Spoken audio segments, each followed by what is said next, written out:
Hello everybody, welcome to this new lecture in the mathematical physics series. हम लोग gradient divergence curl की बात कर रहे थे, लेकिन लास्ट लेक्चर्स तक मैंने केवल उनके बेसिकली मैथमेटिकल एक्सप्रेशंस आपको दिए थे, okay, which we have been using for the past many years, okay. लेकिन उसकी फिजिकल सिग्निफिकेंस क्या होती है, इसको थोड़ा समझने की कोशिश करते हैं इन ऑपरेशंस की. तो let's start with gradient. Situation ये है, ग्रेडियंट जो है एज एन मैथमेटिकल ऑपरेशन हमने ये डिफाइन किया है. कोई स्केलर फंक्शन है आपके पास F, a function of X Y Z, तो ग्रेडियंट सिंबॉलिकली ऐसे लिखते हैं और इवैल्यूएशन इस तरह से करते हैं. पार्शियल डिफरेंशिएट करो एक्स के रेस्पेक्ट में, आई यूनिट वेक्टर अटैच कर दो, वाई के रेस्पेक्ट में करो, जे यूनिट वेक्टर अटैच कर दो, सिमिलरली दिस, और सबको ऐड कर दो. तो starting with a scalar field आपको बेसिकली एक वेक्टर फील्ड निकालने की रेसिपी बताई गई है, nothing more than that. Mathematically आपको क्या ले दिया गया है, ये आपको गिवन है, तो आप ये ऑपरेशन करके एक स्केलर फील्ड से एक वेक्टर फील्ड निकाल सकते हैं. लेकिन अब सवाल ये है, फिजिकली इंपॉर्टेंट क्वेश्चन ये है, ये आपका स्केलर फील्ड है. मैंने आपको स्केलर फील्ड कहा था 3 डायमेंशन में. आप सोचिए हर पॉइंट पे एक नंबर लिखा हुआ है, वो जो स्केलर है उसकी वैल्यू हर पॉइंट पे. फॉर एग्जांपल हम टेम्परेचर फील्ड की बात कर रहे हैं, तो यहाँ पे टेम्परेचर 30 है, 40, 20 जो भी हो, हर पॉइंट पे एक नंबर एसोसिएटेड है, हर पॉइंट के साथ एक स्केलर एसोसिएटेड है. जबकि ये जो क्वांटिटी है वेक्टर फील्ड, हर पॉइंट पे एक वेक्टर, ओके, इस पॉइंट पे हो सकता है वेक्टर इस डायरेक्शन में बने, ओके, इतने मैग्नीट्यूड का, इस पॉइंट पे हो सकता है वेरी स्मॉल मैग्नीट्यूड का इस डायरेक्शन में, इसमें. तो ये गिवन है स्केलर फील्ड, बेसिकली आपने इस मैथमेटिकल ऑपरेशन से आपने एक वेक्टर फील्ड का स्टार्ट किया है. पर अब सवाल ये है, इस वेक्टर फील्ड का इससे रिलेशन क्या है. मैथमेटिकली तो आपने कंस्ट्रक्ट कर दिया, लेकिन ये है क्या इस रिलेशन.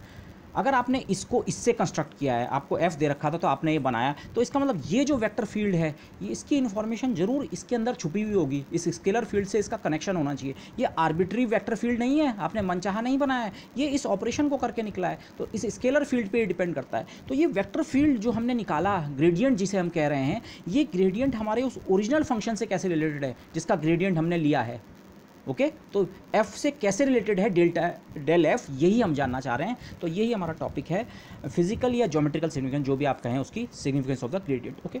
अब ग्रेडियंट शब्द जो होता है, शाब्दिक अर्थ ग्रेडियंट का होता है स्लोप. इंग्लिश में जो शब्द है ग्रेडियंट, इसका मतलब है स्लोप. जैसे फॉर एग्जाम्पल कोई रोड है, ओके, चढ़ाई है किसी रोड पे यहाँ से यहाँ, तो इस तरह से कहा जाता है, माना 2 रोड हैं, एक बहुत चढ़ाई वाली, एक कम चढ़ाई वाली, तो ऐसे कहा जाता है यूजुअली कि इस रोड का ग्रेडियंट 1/5 है. मतलब आप जब 5 यूनिट चलते हैं, माना 5 किलोमीटर, तो हाइट में 1 किलोमीटर का इजाफा होता है. तो कुछ इस तरह से कहा जाता है कि इस रोड का ग्रेडियंट 1/5 है. इसी के बजाय कोई ज़्यादा स्टीप रोड होगी तो उसका ग्रेडियंट हो सकता है 2/5 हो सकता है, 5 किलोमीटर चलने पर 2 किलोमीटर का राइज हो जाए, ओके. तो ये तो ग्रेडियंट, लेकिन जो शाब्दिक अर्थ है वही. तो आप अभी देखेंगे ग्रेडियंट किस सेंस में इसको नाम दिया गया है, ओके, नाम जस्टिफाइड है. तो अगेन मैं प्रॉब्लम को आपको स्पेसिफाई कर रहा हूँ. टी कोई फंक्शन है, चाहे तो आप टेम्परेचर का एग्जाम्पल सोच लें, पर ये कोई भी स्केलर फंक्शन हो सकता है. टी एक स्केलर फंक्शन है. ग्रेडियंट का ऑपरेशन इससे हमें डेल टी जो देता है, ये बेसिकली एक वेक्टर फंक्शन है. तो ये वेक्टर फंक्शन इससे कैसे रिलेटेड है, यही हम जानना चाह रहे हैं, okay. Let's start with that. आप चाहे तो पिछले लेक्चर में हमने ये चीज़ सीधे इतने के बराबर लिखी थी, पर अगर वो हम ना भी करें, डेल टी जो हमने मैथमेटिकली डिफाइन किया, ग्रेडियंट हमने मैथमेटिकली इतना डिफाइन किया है, ओके. अब मैं इसे डी आर के साथ डॉट करता हूँ. डी आर मतलब कोई एक पॉइंट और कोई दूसरा पॉइंट, उनके बीच का जो इन्फिनिटिमल वेक्टर है वो है डी आर. डी आर या डी एल जो भी आप कहें, मैं डी आर यूज़ करूँगा नोटेशन, ओके. डी एल भी कर सकते हैं. डी एल इसलिए यूज़ किया जाता है जब हम लाइन इंटीग्रल लेते हैं, तो लाइन इंटीग्रल में हमारे पाथ का एक छोटा सी सेगमेंट बनता है, ओके. लाइन इंटीग्रल हम बाद में डिस्कस करेंगे, बट स्टिल ये तो डी आर जो है D X I plus D Y J this. तो आप इन दो वेक्टर का डॉट प्रोडक्ट ले रहे हैं किसी भी पॉइंट पे, ओके. दिस ये यहाँ पे दिस, तो आपने मैथमेटिकली ये इतने के बराबर होता है. आई डॉट आई, केवल ये वाला टर्म सर्वाइव करेगा, केवल जे डॉट जे वाला टर्म सर्वाइव करेगा, केवल के डॉट के वाला. तो इसके साथ del T over del X into D X, this ये आया. और ये जो हमारी मैथमेटिक्स का रिजल्ट है, फंडामेंटल जो रिजल्ट है कैलकुलस का, उससे ये डी टी के बराबर होता है. पिछली बार हमने यहाँ रिवर्स में स्टार्ट किया था, पर अब की बार इस तरह से देखें कि हम केवल डेल टी की मैथमेटिकल डेफिनेशन अगर पता थी, तो डेल टी को डी आर के साथ डॉट करें तो हमें डी टी मिलता है. डी टी मतलब चेंज. माना आप टेम्परेचर के टर्म में सोच रहे हैं, आपका टेम्परेचर कोई फील्ड था, ओके. तो यहाँ से यहाँ तक जितना टेम्परेचर का चेंज इनकाउंटर होता है, डी आर वेक्टर के अलॉन्ग चलने पे जितना टेम्परेचर का चेंज इनकाउंटर होता है, वो है डी टी. तो डी टी की जो वैल्यू है, चेंज इन टेम्परेचर जो है बिटवीन 2 पॉइंट्स, वो उस पॉइंट पे, स्टार्टिंग पॉइंट पे डेल टी जो है एक वेक्टर फील्ड है, उसका डॉट प्रोडक्ट आप इस डी आर के साथ कर दें. तो ये इक्वेशन ये कह रही है, ओके. इनफैक्ट हमने यहीं से स्टार्ट किया था, ओरिजिनल जब हमने डेल को इंट्रोड्यूस किया था यहीं से. बट इस समय आप इसे सोचिए, हमको किसी ने डेल टी का मैथमेटिकल एक्सप्रेशन दे रखा था, ये होता है. तो मैथमेटिकली तो हम इवैल्यूएट कर पा रहे हैं, पर अब हम समझना चाह रहे हैं इसकी सिग्निफिकेंस क्या है. तो अगेन हम इस इक्वेशन पे पहुँचे. तो ये डेल टी जो है बेसिकली एक रेट ऑफ चेंज है, ठीक है. ये चीज़ मैंने आपको पीछे बताई थी, उसको आप यहाँ पे अगेन देख सकते हैं. अच्छा, डिपेंडेंट क्वांटिटी में कितना चेंज हो रहा है, T point two point change होता है। तो यहाँ से यहाँ जाने में टी का जो चेंज है वो इस पर डिपेंड करेगा, आप कितनी दूर गए और किस डायरेक्शन में गए। डी आर वो कारण है जिसके कारण टेम्परेचर का चेंज हो रहा है। आप यहीं पे रहते तो टेम्परेचर का चेंज नहीं होता, माना स्टैटिक सिचुएशन है, आप यहाँ से यहाँ मूव किए, दूसरे पॉइंट पे मूव किए, तो उसके कारण डिपेंडेंट क्वांटिटी पे भी फ़र्क पड़ा। तो ये कॉज, इसे मैं अगेन कॉज और इफेक्ट कहूँगा। Okay, cause effect again physics में किसी दूसरे सेंस में यूज़ किया जाता है, कॉजैलिटी के उसमें, बट यहाँ पे मेरा सेंस आप समझ रहे होंगे। ये हमने इंडिपेंडेंट वेरिएबल का चेंज किया और डिपेंडेंट वेरिएबल में करस्पॉन्डिंग चेंज हुआ, तो इनके बीच का जो रेट है उसको कंट्रोल करता है डेल टी। तो एक तरीका तो ये समझने का, हाँ ये रेट ऑफ चेंज है, बट इससे हम बेटर करने वाले हैं। अब ये डेल टी जो है ये तो हम जानते हैं, हाँ ये वेक्टर है, ईच पॉइंट ये एक वेक्टर फील्ड होता है, हर पॉइंट पे एक वेक्टर है। ओके, सिंबॉलिकली हम समझ रहे हैं, हाँ ये वेक्टर यहाँ पे भी कुछ बनेगा, यहाँ कुछ बनेगा, यहाँ कुछ बनेगा, ये तो हम सिंबॉलिकली समझ रहे हैं। बट ये वेक्टर जो है, ये डेल टी जो एक वेक्टर है, चाहे तो आप इसको दिमाग में थोड़ी देर के लिए वी सोच लें, डेल टी को हम वी वेक्टर कहें, वी वेक्टर फील्ड कहें, तो ये जो वेक्टर फील्ड है वी, ये ओरिजिनल स्केलर फील्ड टी से कैसे रिलेटेड है, क्योंकि ये बना तो इस टी से ही है। अगर आपको केवल टी पता है तो आप मैथमेटिकल ऑपरेशन करके आपने ये वेक्टर फील्ड बनाया है, तो ये वेक्टर फील्ड आर्बिट्री नहीं है, ये टी से इसका कनेक्शन है, और वही कनेक्शन हम देखना चाह रहे हैं। तो ये ओरिजिनल जो हमारा स्केलर फील्ड है उसी पॉइंट पे, इस पॉइंट पे, माना आप सोचें हाइपोथेटिकली इस पॉइंट पे स्केलर फील्ड की वैल्यू कुछ थी और अब आपने इस पॉइंट पे डेल टी निकाला, तो उस पॉइंट पे एक वेक्टर आपको मिला, तो वो जो वेक्टर है वो उस पॉइंट के स्केलर फील्ड से कैसे रिलेटेड था। बल्कि मुझे इसे और अच्छे से पूछना चाहिए इस सवाल को, वो उस पॉइंट के स्केलर फील्ड, माना पॉइंट पी की आप बात कर रहे हैं, तो पॉइंट पी पे जो ये डेल टी है, जो ग्रेडियंट है, ये पॉइंट पी पे स्केलर फील्ड से कैसे रिलेटेड है। लेकिन इसे मुझे थोड़ा और फाइन ऐसे बोलना चाहिए, केवल पॉइंट पी पे नहीं, उसके इर्द गिर्द के पॉइंट्स पे भी जो स्केलर फील्ड है उस पर कैसे निर्भर कर रहा है। उसका रीज़न डेल टी की डेफिनेशन में जो आता है, टी का डिफरेंशिएशन आता है, अलग अलग डिफरेंशिएशन है पर बेसिकली डिफरेंशिएशन है। डिफरेंशिएशन का मतलब होता है चेंज, आप, और चेंज मेज़र करने के लिए आपको दो पॉइंट्स की ज़रूरत होती है, एक पॉइंट और उसका नेबरिंग पॉइंट। तो इसीलिए मैं ये कह रहा हूँ, इस पॉइंट पे भी अगर आप डेल टी की बात कर रहे हैं, या किसी भी पॉइंट पे अगर आप डेल टी की बात कर रहे हैं, तो वो केवल उस पॉइंट के स्केलर फील्ड से रिलेटेड नहीं होगा, वो उस पॉइंट और उसके अगल बगल के पॉइंट्स पे स्केलर फील्ड का क्या हाल है उस पर डिपेंड करेगा। ओके, से दिस इज द सिचुएशन।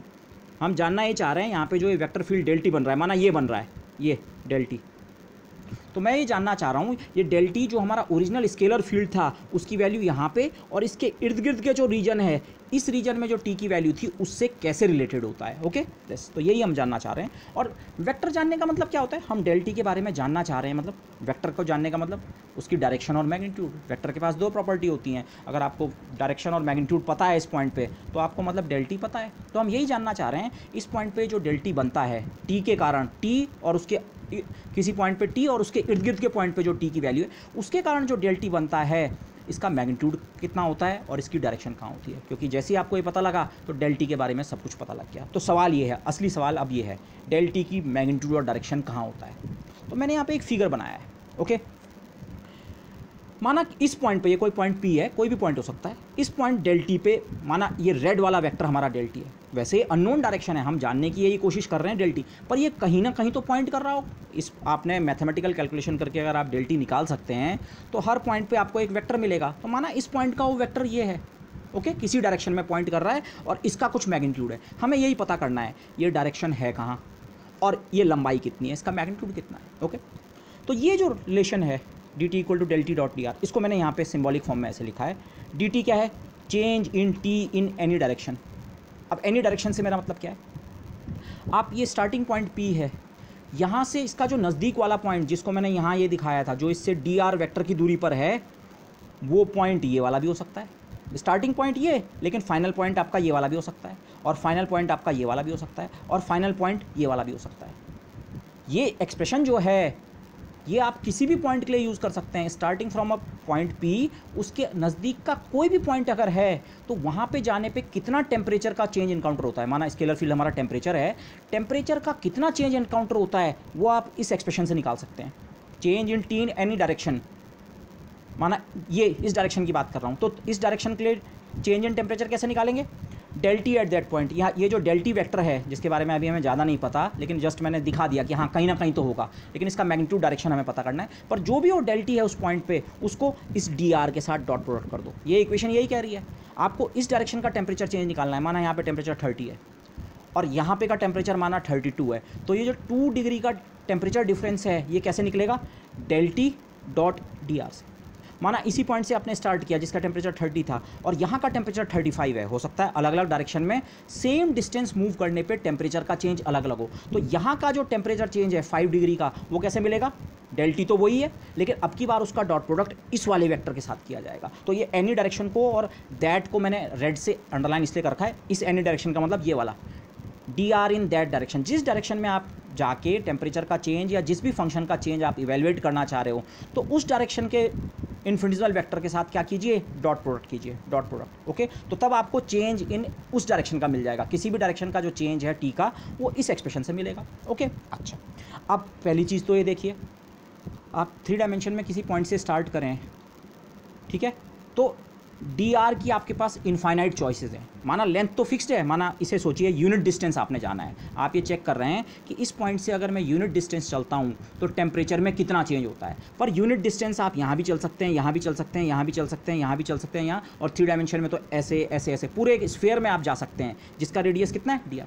तो आपके पास डी आर वेक्टर की बेसिकली इनफाइनाइट चॉइसेस हैं, लेकिन आप कोई सा भी डी आर पिक करें, ये वाला, तो इसके इस डायरेक्शन में जाने का टेम्परेचर चेंज भी इसी एक्सप्रेशन से निकलेगा, या मैथमेटिकली इस एक्सप्रेशन से, और इस डायरेक्शन में आते हैं तभी भी। तो जितनी भी infinite choices of D R हैं, सिंगल डेल्टा टी जो है, ये ग्रेडियंट जिसे हम कहते हैं, इससे काम चल जाएगा। अगर आपको ये पता है तो आप इसे अप्रोप्रिएट डी आर के साथ डॉट करो, इसके साथ या इसके साथ या इसके साथ या इसके साथ, तो आपको उस डायरेक्शन में जाने में टेम्परेचर में कितना चेंज मिलने वाला है वो पता लग जाएगा। तो ये this is very very good. एक डेल्टी के अंदर, इस डेल्टी के अंदर सारी इन्फॉर्मेशन है। बेसिकली क्वालिटेटिवली इसमें क्या इन्फॉर्मेशन है? किसी भी डायरेक्शन में जाने में जो उस फंक्शन में चेंज होने वाला है, डी टी उस फंक्शन में चेंज है, उस स्केलर फंक्शन की वैल्यू में चेंज है, उस स्केलर फंक्शन की वैल्यू में जो चेंज होने वाला है किसी भी डायरेक्शन में जाके, केवल इस डायरेक्शन में नहीं, कहीं भी जाके वो कितना होने वाला है वो हम यहाँ से कंप्यूट कर सकते हैं। तो इसीलिए इसका मतलब ये जरूर रेट ऑफ चेंज की इन्फॉर्मेशन कैरी करता है। तो ये आइडिया तो हमें क्वालिटेटिवली पहले भी था, पर वो थोड़ा क्वान्टिफाई अब हो गया, पर हम इससे और बेटर करने वाले हैं। डॉट प्रोडक्ट कितना होता है? A dot B, A magnitude of A into magnitude of B into cos of angle between them. तो ये जो डी टी है, left hand side D T बराबर डेल टी एक वेक्टर है, उसका मॉड, जो भी ये वेक्टर फील्ड बनेगा इसका मॉड ले लेंगे, मॉड मतलब magnitude length, okay, into D R vector का मैग्नीट्यूड सिंपली डी आर ये लेंथ है, ये लेंथ, ये सारी लेंथ बराबर है। मैंने ये इस पॉइंट के अराउंड एक स्फीयर बनाया है, ठीक है, मैं इस डायरेक्शन में भी जा सकता हूँ, इसमें भी जा सकता हूँ, इसमें भी जा सकता हूँ, इसमें भी जा सकता हूँ। हर डायरेक्शन में जाने में मुझे टेम्परेचर का अलग अलग चेंज मिलेगा। किसी पर्टिकुलर डायरेक्शन में टेम्परेचर का चेंज इवैल्यूएट करना है तो टेम्परेचर का चेंज बराबर उस पॉइंट का डेल टी इंटू जिस डायरेक्शन में आप गए वहाँ का डी आर वेक्टर। पर डी आर वेक्टर ये जितने भी हैं इनका मैग्नीट्यूड बराबर है, माना डी आर, लेकिन ए इंटू बी के अलावा एक फैक्टर और आता है कॉस थीटा। थीटा ये एंगल है, अगर आप इस डायरेक्शन में गए तो थीटा ये वाला एंगल माना जाएगा, और अगर आप इस डायरेक्शन में गए तो थीटा ये वाला angle, and so and so on. माना आप किसी और डायरेक्शन में गए, इस डायरेक्शन में गए तो थीटा ये वाला एंगल। थीटा होता है ए और बी के बीच का एंगल। तो इस सिचुएशन में थीटा जो एंगल है वो डेल टी, जिसकी डायरेक्शन मैंने केवल सिंबॉलिकली दिखाई है, एक्चुअली हमें पता नहीं है ये रेड वाला वेक्टर कहाँ पॉइंट कर रहा है, पर कहीं ना कहीं तो होगा। तो इस डेल टी और जिस डायरेक्शन में हमने मूवमेंट किया है उसके बीच का एंगल क्या है? थीटा। ओके, अब आप क्या कीजिए, इसको एक रॉड की तरह सोचो, जितनी आप ये डिस्टेंस चल रहे हैं ना, इसको सोचो ये है मेरा डी आर वैक्टर, ये इनिशियल पॉइंट था, डेल टी कहीं है, ये रेड वाला पेन मेरा डेल टी है, डी आर में यहाँ भी चल सकता हूँ, यहाँ भी चल सकता हूँ, यहाँ भी चल सकता हूँ, इक्वल लेंथ, बल्कि इसे छोटा दिखाता हूँ मैं, डी आर दिस, ये डी आर स्मॉल डिस्प्लेसमेंट। तो जो चेंज है वो इसकी लेंथ, डेल टी की लेंथ, इसकी मैग्नीट्यूड इंटू डी आर की लेंथ इंटू इनके बीच के एंगल के कॉस के प्रोडक्ट के बराबर है। लेकिन अगर मैं अलग अलग डायरेक्शंस में जाऊँ तो क्या चेंज हो रहा है? अलग अलग डायरेक्शन में जाने को मैंने यहाँ पे इस तरह से लिखा है, माना एक रॉड है डी आर लेंथ की, आप इसे रोटेट कर रहे हैं, इस पॉइंट को सेंटर मानते हुए आप एक स्फीयर कंस्ट्रक्ट कर रहे हैं। स्फीयर कंस्ट्रक्ट करने का मतलब आपकी बार आप इस डायरेक्शन में जा रहे हैं, इधर को आ गए, इस डायरेक्शन में जा रहे हैं, तो किसी भी डायरेक्शन में आप जाएं तो कितना टेम्परेचर चेंज आपको मिलने वाला है वो ये डॉट प्रोडक्ट बताएगा। लेकिन अलग अलग डायरेक्शन में जाने पे होगा क्या, जरा चेक करें तो, hence change varies with the direction of D R. इसको बाद में देखते हैं, पहले डेल टी हमें पता नहीं है कहाँ पॉइंट कर रहा है, लेकिन ये इस पॉइंट पे एक वेक्टर है, ये वेक्टर हमने एक बार इवेल्युएट कर दिया तो ये वेक्टर है, फिक्स्ड वेक्टर है। फिक्स्ड वेक्टर होने का मतलब इसका मैग्नीट्यूड फिक्स्ड है, हमें नहीं पता, लेकिन ये जो पार्ट है, ये वाला पार्ट फिक्स्ड है। Length of unknown delta T की हमें नहीं है जानकारी, पर ये कुछ ना कुछ तो कोई तो वेक्टर होगा, तो ये उसकी क्या है, लंबाई है। डी आर डी आर ये लंबाई है, हम इक्वल डिस्टेंस चल रहे हैं, चाहे मैं इस डायरेक्शन में जाऊँ, चाहे इस डायरेक्शन में जाऊँ, चाहे इसमें जाऊँ, डी आर को मैंने फिक्स रखा है। हाँ, बस अलग अलग डायरेक्शन में जाके वो क्या रहा है, थीटा की वैल्यू बदल रही है। तो इस राइट हैंड साइड के जो 3 टर्म है, इसमें ये पार्ट कांस्टेंट है, कितना है हमें नहीं पता, पर ये कांस्टेंट है, ये पार्ट कांस्टेंट है, ये वो डिस्टेंस है जितना हम हर डायरेक्शन में मूव करने को तैयार हैं। और लेकिन थीटा वेरी कर रहा है, तो अब ये फिक्स्ड है, ये फिक्स्ड है, लेकिन थीटा चेंज हो रहा है, तो कॉस थीटा चेंज होगा। इसका मतलब ये टर्म भी क्या होगा, चेंज। अलग अलग डायरेक्शंस में अगर आप जाएंगे तो जो टेम्परेचर का चेंज आपको इनकाउंटर होगा वो अलग अलग होगा।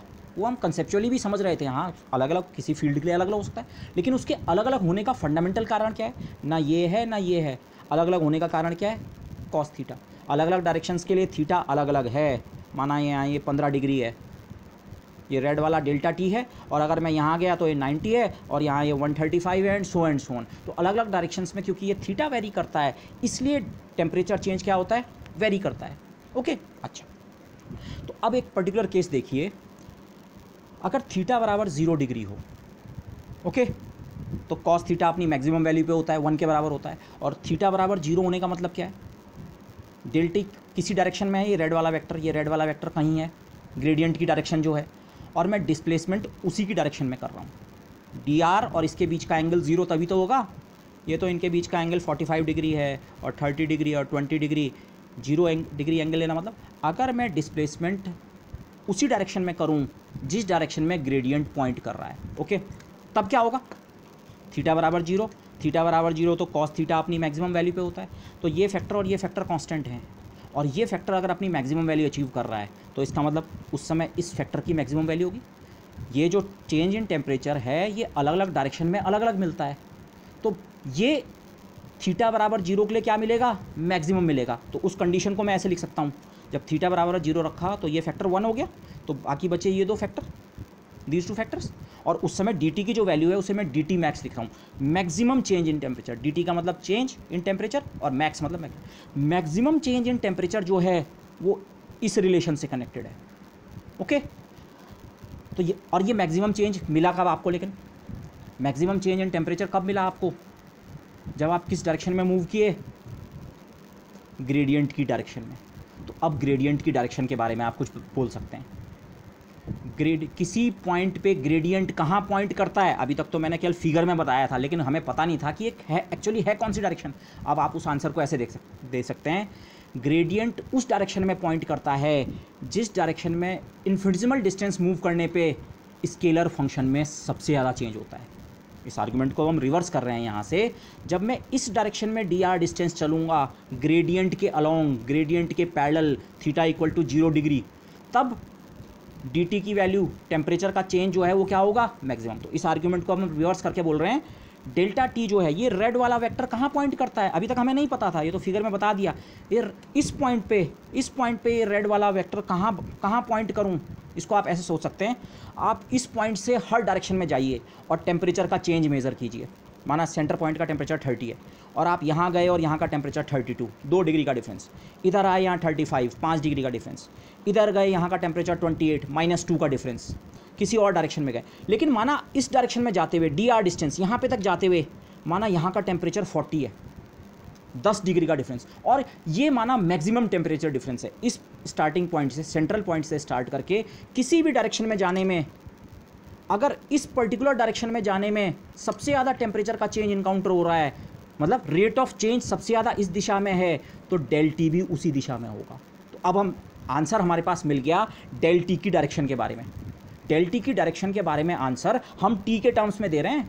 जो आपका ओरिजिनल स्केलर फील्ड है, आप जिस पॉइंट पे डेल टी निकालना चाहते हो, माना इस पॉइंट पे, तो उस पॉइंट के इर्द गिर्द सारे पॉइंट्स को स्कैन करो, और जिस डायरेक्शन में जाके rate of change of temperature सबसे ज़्यादा होगा, वो उस पॉइंट पे डेल टी की क्या होगी, डायरेक्शन। माना इस पॉइंट पे मैं खड़ा हूँ और यहाँ से इधर को जाने पे माना टेम्परेचर का सबसे ज़्यादा चेंज होता है, तो डेल टी इस पॉइंट पे इस डायरेक्शन में होगा। ये केवल डायरेक्शन है, अभी हमने इसकी लेंथ फिक्स नहीं की, पर डायरेक्शन पता लगी। आप किसी दूसरे पॉइंट पे, उसके इर्द गिर्द टेम्परेचर का डिस्ट्रीब्यूशन अलग है, और इस पॉइंट से थोड़ा सी डिस्टेंस जाने पे माना सबसे ज़्यादा टेम्परेचर का चेंज इस डायरेक्शन में होता है, rate of change of temperature मुझे बोलना चाहिए, सबसे ज़्यादा अगर इस डायरेक्शन में है मैक्सिमम रेट ऑफ चेंज, तो इस पॉइंट का डेल टी यहाँ होगा। तो अब ये कनेक्शन हमारा इस्टेब्लिश हो गया, डायरेक्शन वाइज तो इस्टेब्लिश हो गया। ये जो वेक्टर फील्ड है डेल्टा टी, इसकी डायरेक्शन कहाँ होती है? Maximum rate of change. बहुत शॉर्ट में बोले, बाकी आप उसे और वो कर सकते हैं, उसके साथ एडजेक्टिव लगा सकते हैं, क्वालिफायर्स लगा सकते हैं, पर सिंपली डेल टी जो होता है, ग्रेडियंट ऑफ स्केलर फील्ड जो होता है एक वेक्टर फील्ड है, उसकी डायरेक्शन कहाँ होती है? किसी भी पॉइंट पे उसकी डायरेक्शन उस स्केलर फील्ड के मैक्सिमम रेट ऑफ चेंज की डायरेक्शन में होती है। जिस डायरेक्शन में वो स्केलर फील्ड सबसे ज़्यादा वेरी करता है, ये वहीं पॉइंट करता है। ओके, तो हमारा एक काम तो हो गया है, डायरेक्शन ऑफ ग्रेडियंट को हमने एस्टैब्लिश कर दिया है। Okay this. अच्छा, और अब उसका मैग्नीट्यूड की बात रह गई। अच्छा, डायरेक्शन तो ये है डेल टी की, लेकिन ये वेक्टर इतना लंबा होगा कि इससे छोटा होगा कि इससे 5 गुना होगा, ये मैग्नीट्यूड भी यहीं से इस्टेब्लिश हो जाएगा। आप यहाँ से डेल टी के मैग्नीट्यूड की वैल्यू निकाल दो, वो कितना हो जाएगा? D T max upon D R. D T max upon D R क्या हुआ?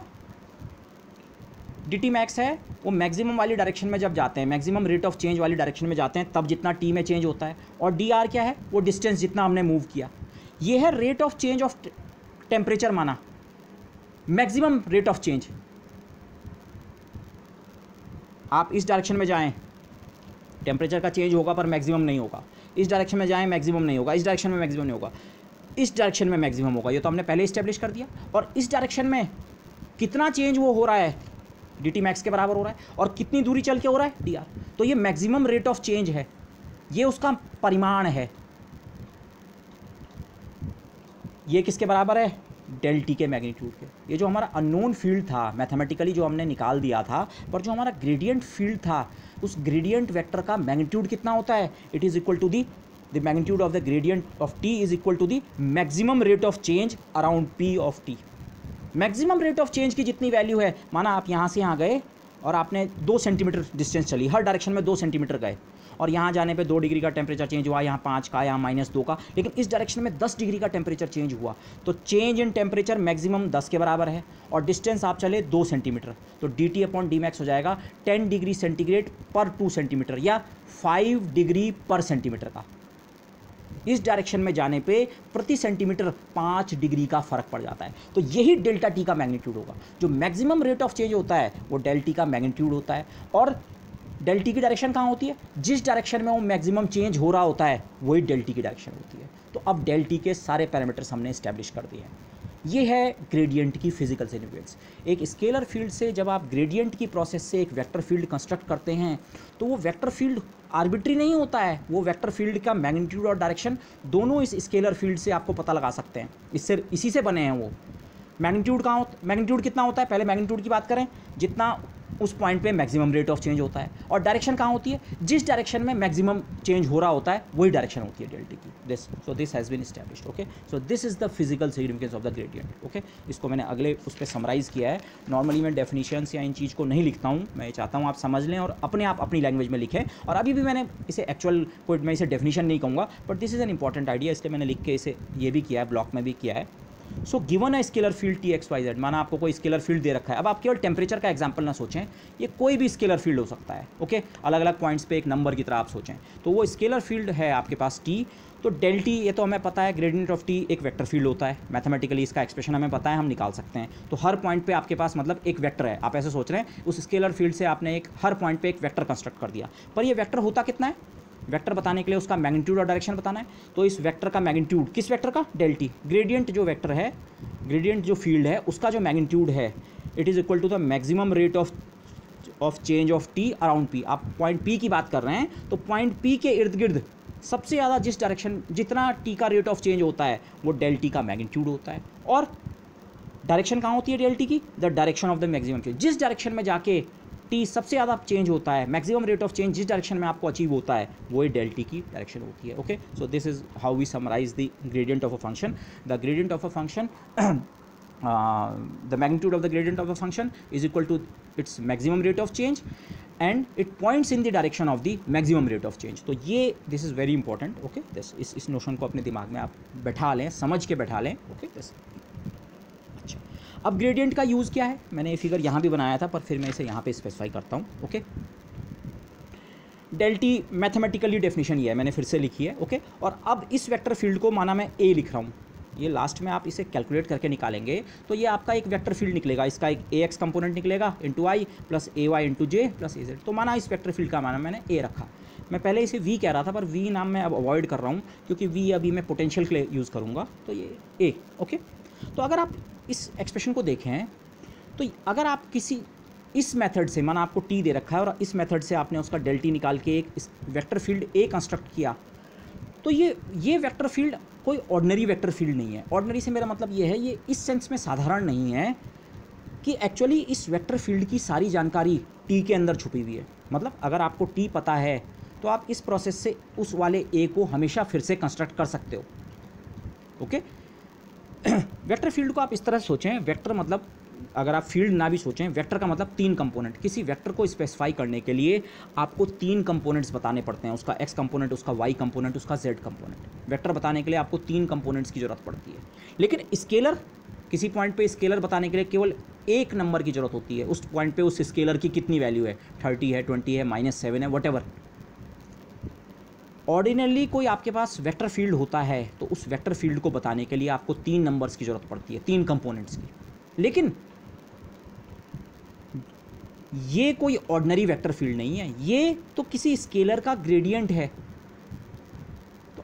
तो अगर मुझे ये स्केलर पता है, स्केलर मतलब एक नंबर, एक पॉइंट पे केवल एक नंबर, 3 कंपोनेंट्स नहीं, एक कंपोनेंट भी नहीं बोलना चाहिए, एक वैल्यू, एक नंबर, तो उसी नंबर से मेरा वेक्टर फील्ड कंस्ट्रक्ट होगा। तो नॉर्मली जो वेक्टर फील्ड्स होते हैं, या वेक्टर अगर मैं कहूँ, आपको नॉर्मली एक वेक्टर को कंप्लीटली स्पेसिफाई करने के लिए 3 कंपोनेंट्स की ज़रूरत होती है, 3 नंबर्स की ज़रूरत होती है। पर ऐसे वेक्टर फील्ड जो असल में किसी स्केलर फील्ड के ग्रेडियंट के बराबर होते हैं, उनको स्पेसिफाई करने के लिए एक ही नंबर सफिशिएंट है। तो इसीलिए मैंने ये लिखा, ये ए क्या है, ऑर्डिनरी नहीं है। दुनिया का हर एक वेक्टर फील्ड ऐसा नहीं है कि उसको आप ग्रेडियंट की फॉर्म में लिख सकें, लेकिन जो ऐसे होते हैं जो किसी के ग्रेडियंट के रूप में लिखे जा सकते हैं, वो थोड़ा स्पेशल तो होते ही हैं। ओके, अच्छा, लेकिन अभी फिर से बात करें, ग्रेडियंट का यूज़ क्या है। अब हम इस नाम को जस्टिफाई कर सकते हैं। ग्रेडियंट असल में स्लोप है, रेट ऑफ चेंज। 1 डायमेंशन में कोई फंक्शन f है तो उसके डेरिवेटिव को हम f डैश लिखते हैं, और f डैश आप जानते हैं ग्राफिकली f डैश बेसिकली उस फंक्शन का स्लोप ही होता है। ओके, टेंजेंट जो है tan ऑफ थीटा उसका, ओके, स्लोप जिसे हम कहते हैं। अच्छा, dt से ये रिलेशन हम कई बार लिख चुके हैं, ये कॉज इफेक्ट। अगर डेल टी आपको पता है, अब मैं एक स्पेसिफिक एग्जांपल लेता हूँ। माना आप इसे सोचिए, ये कोई चढ़ाई वाला रास्ता है, ये प्लेन सरफेस थी, लेकिन आपका ये कोई चढ़ाई वाला रास्ता है। ओके, स्ट्रेट रोड है लेकिन ऐसे चढ़ाई पे है। ये नीचे ये जो कॉपी है ये प्लेन है, और ये ऐसे चढ़ाई वाला रास्ता है। ओके, ये डेल टी अगर हम इस केस में कंप्यूट करें, वो इस डायरेक्शन में बनेगा। डेल टी नहीं, मुझे उसे डेल एच कहना चाहिए। यहाँ पे स्केलर फंक्शन कौन सा है, हाइट है। आप इस प्लेन में अलग अलग पॉइंट्स पे अगर खड़े हों तो हाइट की वैल्यू चेंज हो रही है। यहाँ पे की हाइट 0 है, यहाँ पे की हाइट माना 10 सेंटीमीटर है, यहाँ की 20 है, यहाँ की 30, यहाँ की 50। तो इस प्लेन में आप अलग अलग पॉइंट्स पे अगर खड़े होते हैं तो हाइट पैरामीटर क्या है, वेरी कर रहा है। ये अगर आप इसे केवल 2 डायमेंशनल सिस्टम समझें तो h जो है वो वेरी कर रहा है। ओके, एक्स वाई के साथ, या जो भी आप कोऑर्डिनेट्स का नाम लें। तो h जो है वो एक स्केलर फंक्शन है, t की जगह इस समय h का एग्जाम्पल है। तो ये डेल एच अगर हम कंप्यूट करें, इधर या हो सकता है डाउनवर्ड डायरेक्शन में बने। ओके, वो प्लस माइनस साइन का हमें ध्यान रखना पड़ेगा, पर लेट मी से इट दिस वे। ओके, तो अब अगर क्या करते हैं, माना आप इस पॉइंट पे खड़े हैं, डेल टी तो ये निकल गया आपका, डेल एच ही निकल गया, रेड वाला वेक्टर। अब आप इस पॉइंट पे खड़े हैं और आप अलग अलग डायरेक्शन में चलें। अलग अलग डायरेक्शन से मेरा मतलब उस फिगर को मैंने यहाँ पे दिखाया है।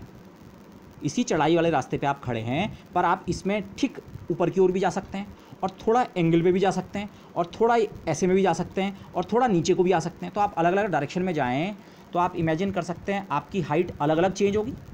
अगर आप ठीक ऊपर की ओर चले तो आपकी हाइट में मैक्सिमम चेंज होगा। माना आप 1 कदम चले या 1 मीटर चले, 1 मीटर अगर आप ठीक ऊपर की ओर चले तो आपकी हाइट में मैक्सिमम चेंज होगा यहाँ, और बाद में आप यहाँ पहुँच गए।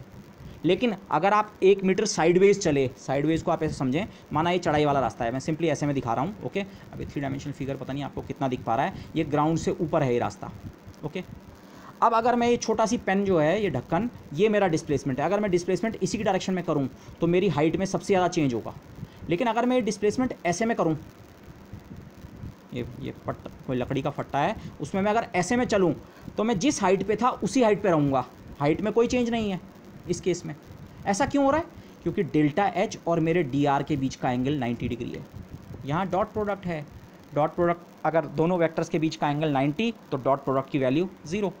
तो ये तो आप किसी भी डायरेक्शन में अगर जा रहे हैं, इसमें जिस भी डायरेक्शन में जाओ, आपकी हाइट में कितना चेंज हो रहा है वो कंप्यूट करने के लिए आपको केवल डेल्टा एच पता होना चाहिए। एक डेल्टा एच पता है तो आप जिस डायरेक्शन में गए उसके डी आर के साथ डॉट करो तो आपको चेंज की वैल्यू मिल जाएगी। तो इसीलिए ये ग्रेडियंट है, स्लोप है, आपको बेसिकली फंक्शन के स्लोप की जानकारी है। ओके दिस, तो इसलिए दिस। अच्छा, अब कुछ और इससे रिलेटेड कंसेप्ट्स आ रहे हैं, मैं इनको बहुत डिटेल में जाके डिस्क्राइब नहीं कर पाऊंगा, ऑर्डिनरी मैकेनिक्स के कंसेप्ट हैं, पर हम उसे ग्रेडियंट्स के साथ थोड़ा कनेक्ट करना चाह रहे हैं। ओके, एक चीज़ तो है फोर्स और पोटेंशियल का रिलेशन, और फोर्स से भी मेरा मतलब बेसिकली कंजर्वेटिव फोर्स, और फिर नॉन कंजर्वेटिव क्या होते हैं ऑटोमेटिकली उसकी भी बात करेंगे। ओके, यहाँ पे मैं एक एग्जांपल से स्टार्ट करूँगा जो यूजुअली मैं क्लास में भी देता हूँ। माना आपके पास एक प्लेन सरफेस है। ओके, फॉर एग्जांपल ये एक प्लेन सरफेस है आपके पास। ओके यस, और इसके ऊपर मैंने पेन रखा हुआ है। तो ये अगर ये सरफेस मेरी प्लेन है, प्लेन मतलब अर्थ के पैरेलल है, तो ये पेन कहीं मूव नहीं करता है। लेकिन अगर मेरी ये सरफेस टिल्ट हो जाए, माना ये ऐसी स्लोप्ड सरफेस है, मैंने इस कॉपी के एक साइड को उठा दिया तो एक स्लोप्ड बन रही है, तो ये पेन इस पर स्लाइड करके नीचे को स्लाइड हो जाता है। तो ऐसा क्यों हो रहा है? ओके, आप सिंपली इसका आंसर ग्रेविटेशनल फोर्स और इसके टर्म में देते हैं, वो गलत नहीं है, बट उसको हम एक दूसरी तरह से देंगे। और एक मैं इसी के पैरेलल एक दूसरी प्रॉब्लम पोज कर रहा हूँ, बाद में हम देखेंगे इन दोनों का आंसर एक ही है। माना ये बिजली के तार है, ओके, जो आपकी ट्रांसमिशन लाइन होती है, और आप इसे हाई वोल्टेज ट्रांसमिशन लाइन समझ सकते हैं। 11,000 वोल्ट, 33,000 वोल्ट, 1,32,000 या what ever, 8 lakh volt, 4 lakh volt, बहुत हाई वोल्टेज की एक ट्रांसमिशन लाइन है। ओके, और आपने देखा है ट्रांसमिशन लाइंस पे चिड़िया बैठी रहती हैं, बिजली के जो वायर्स होते हैं बड़े आराम से उस पर चिड़िया बैठी रहती है। अब I have tried to construct a चिड़िया over here. Okay, this is my bird, और ये बर्ड के 2 पाँव, और चिड़िया एक ही तार पे बैठी हुई है। ओके, और ये चिड़िया की चोंच, और ये मैंने चिड़िया की पूंछ दिखाने की कोशिश की है। ओके, अब मेरी ड्राइंग से आप ज़्यादा वो मत कीजिएगा, ठीक है, बिकॉज ये this is not a lecture in arts. Okay, हम फिजिक्स स्टडी कर रहे हैं, so this much is sufficient. Okay, this bird is sufficient for my discussion, but the point is चिड़िया आपने देखी है बिजली के तारों पर बैठ जाती है, और बिजली के तार का वोल्टेज जो हमारे घर में आता है वो 220 वोल्ट होता है, और 220 वोल्ट पे शायद सभी ने झटका खाया होगा। लेकिन चिड़िया तो में से इस तार का वोल्टेज 11,000 वोल्ट है। अब वो 11,000 वोल्ट के तार पे चिड़िया बैठ रखी है, लेकिन उसको कोई असर महसूस नहीं होता, कोई डिस्कम्फर्ट नहीं होता है। तो ये यहाँ पे हो क्या रहा है, मैं एक्चुअली इन दोनों सवालों को पूछना चाह रहा हूँ। ओके, यहाँ ये चौक या जो हमारा पेन है जब प्लेन सरफेस पे है तो लुढ़कता नहीं है, पर जैसे ही हम सरफेस को टिल्ट करते हैं तो वो लुढ़कने लगता है। और चिड़िया भी नॉर्मली तार पे जब बैठी रहती है, पर कभी कभी आपने देखा होगा चिड़िया की बॉडी का अगर कोई पार्ट, माना उसकी पूंछ दूसरे वायर से टकरा जाए तो चिड़िया को करंट लगता है और चिड़िया भी लुढ़क जाती है। यहाँ भी लुढ़कना हो रहा है, यहाँ भी लुढ़कना हो रहा है, ये दोनों अलग अलग टाइप के लुढ़कने हैं। पर दिस, तो ये सिचुएशन मैं क्यों इसे ग्रेडियंट के टर्म में डिस्क्राइब कर रहा हूँ। ओके, मैं आपको सीधे इसका आंसर दे रहा हूँ, मैं डेवलप करके नहीं ला रहा हूँ इस टॉपिक को, क्योंकि आप पढ़ चुके हैं पिछली क्लासेस में। बट फोर्स और जिसे आप पोटेंशियल कहते हैं, नॉर्मली हम उसे सिंपली पोटेंशियल कह देते हैं, वैसे वो पोटेंशियल एनर्जी है। ओके, लेकिन हो सकता है ये टर्मोलॉजी, पोटेंशियल और potential energy slightly 2 different terms होते हैं। ओके, इलेक्ट्रोस्टैटिक्स वगैरह में आपने स्टडी किया होगा। तो करंट डिस्कशन में जब मैं फोर्स के साथ जो रिलेशन करके जिस क्वांटिटी को कह रहा हूँ, मैं शायद उसका नाम पोटेंशियल कहूँ, पर उसका मतलब होगा पोटेंशियल एनर्जी। तो फोर्स और पोटेंशियल एनर्जी का जो रिलेशन होता है वो ये होता है, force is the negative gradient of potential energy. मैं इसको इस एग्जांपल में पहले समझाने की कोशिश करता हूँ। माना ये आपकी सरफेस है, ये प्लेन सरफेस है आपकी। प्लेन सरफेस का मतलब ये हमारी अर्थ है, और ये मेरी टेबल है, कोई टेबल या कॉपी, ये अर्थ के पैरेलल है। अर्थ के पैरेलल होने का मतलब इस पॉइंट की हाइट भी h और इस पॉइंट की हाइट भी ग्राउंड से कितनी h। इस पॉइंट पे अगर आपने m मास रखा है तो उसकी पोटेंशियल एनर्जी कितनी mgh, और इस पॉइंट की भी हाइट बराबर है, तो इस पॉइंट से इस पॉइंट तक जाने में पोटेंशियल एनर्जी का कोई चेंज नहीं है। मतलब अगर इस पॉइंट को हम x कहें और इसे x प्लस dx कहें, ठीक है, ये और इससे थोड़ा आगे का पॉइंट जो है, तो पेन अगर यहाँ पे रहता है या यहाँ पे रहता है, इन दोनों पॉइंट्स पे इसकी जो पोटेंशियल एनर्जी क्या है, बराबर है। ओके, तो जो पोटेंशियल एनर्जी का चेंज है डिस्टेंस के साथ, चेंज का मतलब फाइनल माइनस इनिशियल, माना ये इनिशियल पॉइंट है और ये फाइनल पॉइंट है। ओके, फाइनल में से इनिशियल पोटेंशियल एनर्जी को आप सब्ट्रैक्ट करें, डेल्टा वी अगर मैं उसे कहूँ, तो वो है 0, जबकि x की वैल्यू में कितना चेंज हो रहा है, dx के बराबर, dx या डेल्टा x।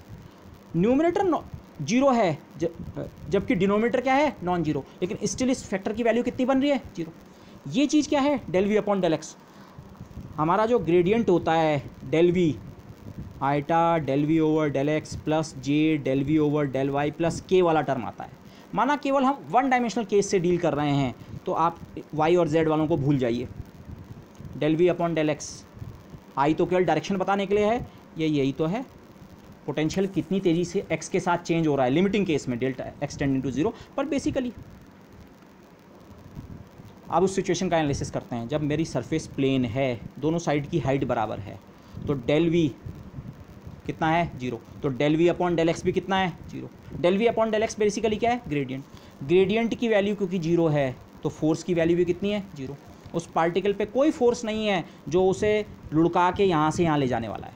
लेकिन इसी के बजाय अगर ये है आपका ग्राउंड और ये है आपकी सरफेस, कॉपी या टेबल जो भी है आपने टिल्ट कर रखी है, तो अब क्या होता है, इस पॉइंट की हाइट h और इसकी h डैश, और दोनों बराबर नहीं है। माना चलो एक को h1 लिखते हैं, एक को h2 लिखते हैं, तो वही पेन जिसका मास m है उसकी यहाँ पे पोटेंशियल एनर्जी mgh1 और यहाँ पे mg। तो अब अगर आप ग्रेडियंट निकालें, ग्रेडियंट का मतलब 3 डायमेंशनल वाला ग्रेडियंट आप भूल जाएं, उसका केवल 1 डायमेंशनल काउंटर पार्ट देखें। डेल्टा x डिस्टेंस जाने पे पोटेंशियल में कितना चेंज हो रहा है, पोटेंशियल एनर्जी में कितना चेंज हो रहा है। डेल्टा x ये डिस्टेंस है, जितनी भी हो, ये मैं न्यूमेरिकल वैल्यू में इंटरेस्टेड नहीं हूँ, मैं केवल ये निकालने में इंटरेस्टेड हूँ ये वैल्यू जीरो है या नहीं है, बस। डेल्टा एक्स डिनोमिनेटर भी नॉन जीरो है और न्यूमरेटर इस समय mgh1 माइनस mgh2 या mgh2 माइनस mgh1, जो इसको भी आप इनिशियल फाइनल कहें, ये डिफरेंस भी जीरो नहीं है। डेल्टा v भी जीरो नहीं है और डेल्टा x तो जीरो है ही नहीं, तो ये रेशियो क्या है, फाइनाइट। ग्रेडियंट की इस समय कुछ वैल्यू है। ग्रेडियंट का मतलब आप समझिए स्लोप, स्लोप का मतलब आप इसका एक्चुअल स्लोप मत समझिए, स्लोप का मतलब है डिस्टेंस के साथ पोटेंशियल का स्लोप। इस समय जिस चीज़ का हम स्लोप देख रहे हैं वो पोटेंशियल है।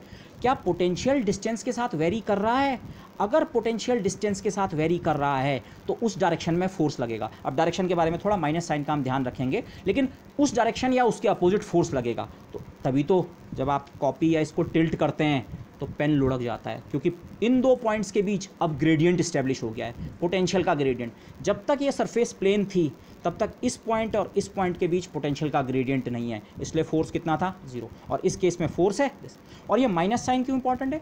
ये माइनस साइन बेसिकली फोर्स की प्रॉपर डायरेक्शन को इस्टेब्लिश करता है।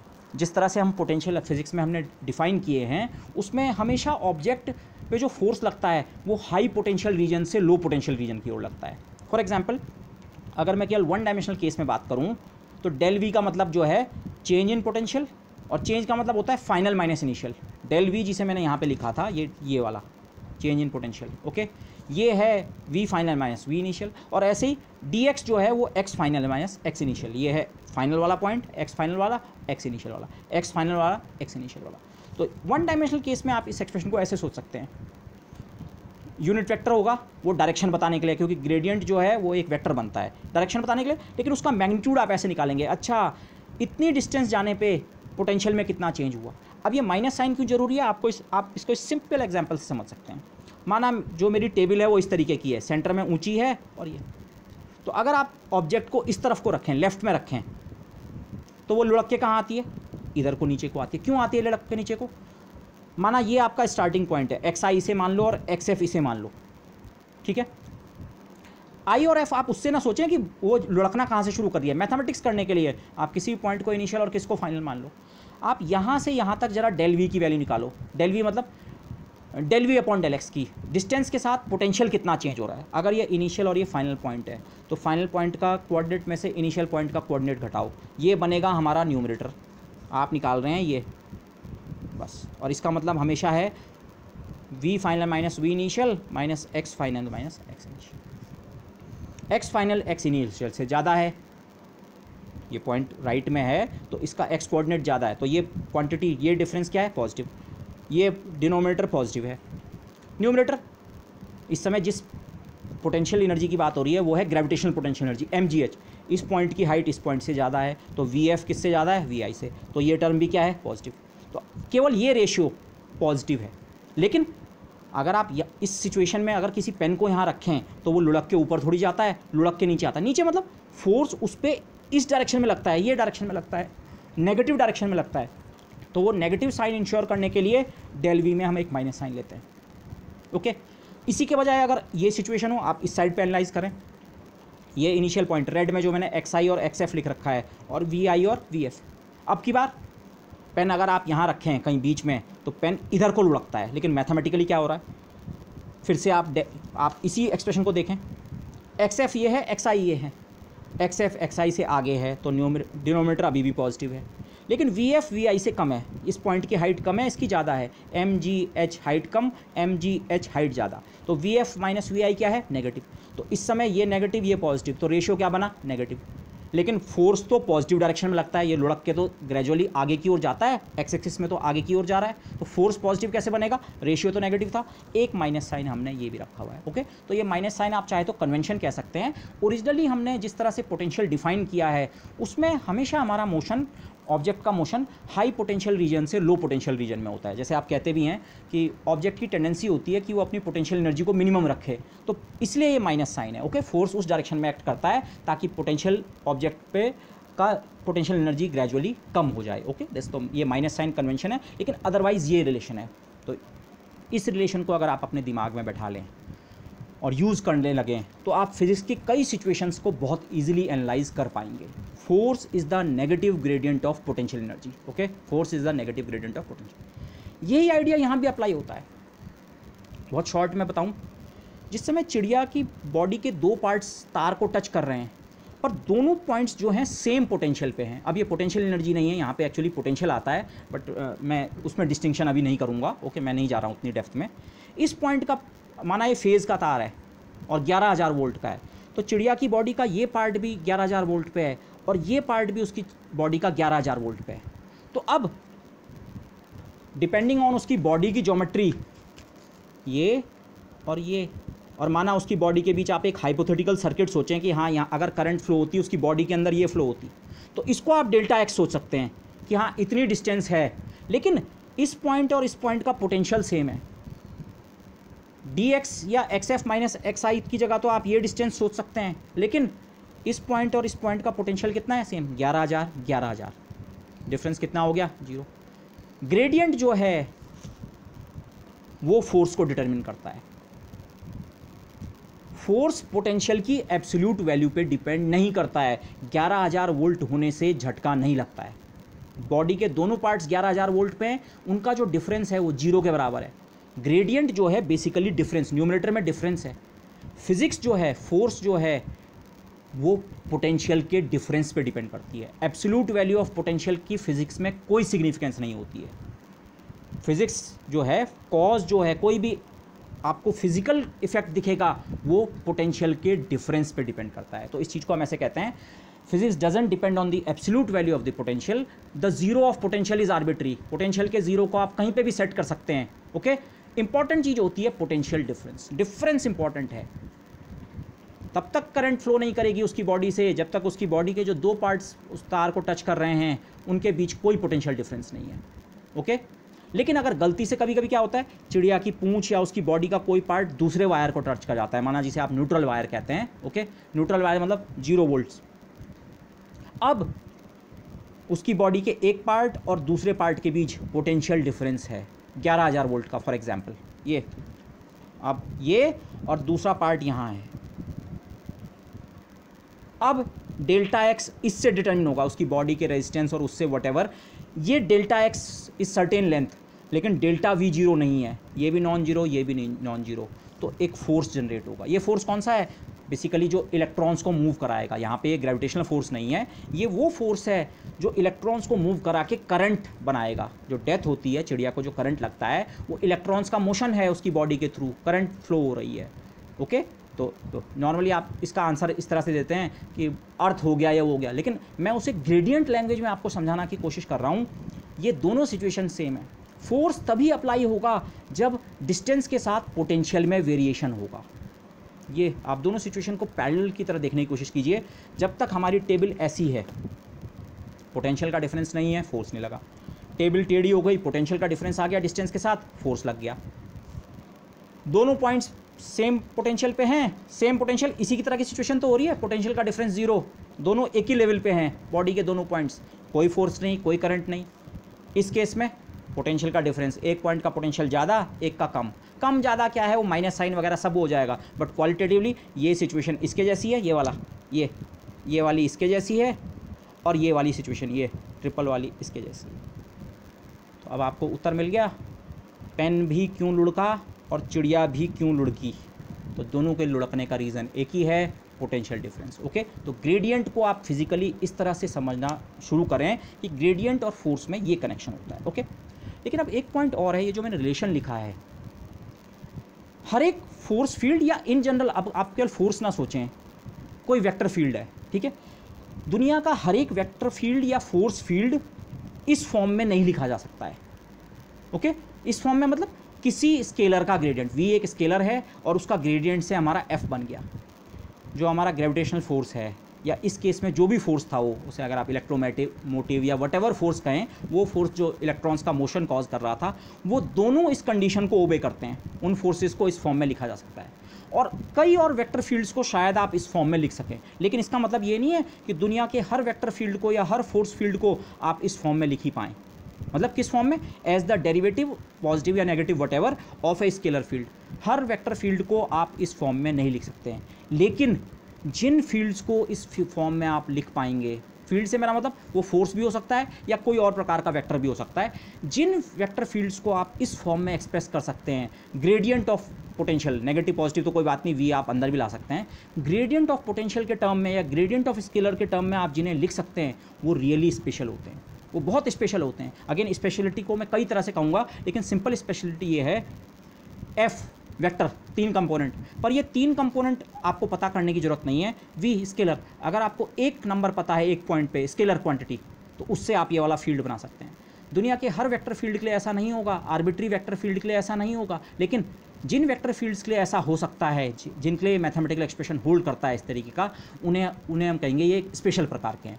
और उस तरह के स्पेशल वेक्टर फील्ड्स को हम कहते हैं कंजर्वेटिव वेक्टर फील्ड्स। अगर वो फोर्स है तो कंजर्वेटिव फोर्स, अदरवाइज जनरल कोई वेक्टर फील्ड है तो हम उसे कहते हैं ये वेक्टर फील्ड कंजर्वेटिव है। कौन से वेक्टर फील्ड्स को कंजर्वेटिव कहते हैं, उसकी मैं कई डेफिनेशन दे सकता हूँ।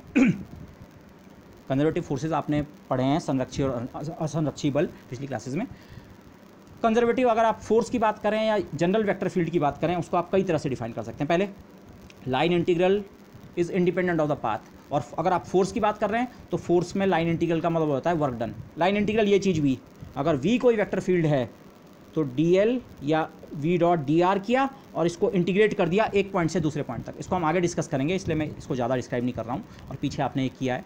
लेकिन अगर v की जगह इन पर्टिकुलर आप फोर्स की बात कर रहे हैं तो f डॉट dr वर्क होता है और फिर इंटीग्रेट करके टोटल वर्क।